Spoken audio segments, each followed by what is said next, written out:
Hey guys, welcome back to TechMan. Today, let me guide you on backing up WordPress website and Hostinger.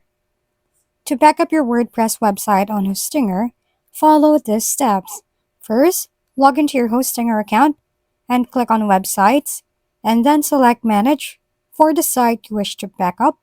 Scroll down to the Files section and click on Backups. You will see two options, restoring from a previous version or downloading a backup. To download a backup, click on Select, choose the desired date and time, check the box to select all folders, and then click on Download All Files.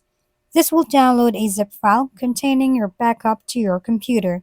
Additionally, you may want to download the database backup. Click on Select, choose your database, and then click on Download to save the database backup. I hope this helps. If we've been helpful, kindly give us a thumbs up, and don't forget to hit the subscribe and bell button for more contents. For any questions and suggestions, comment down below.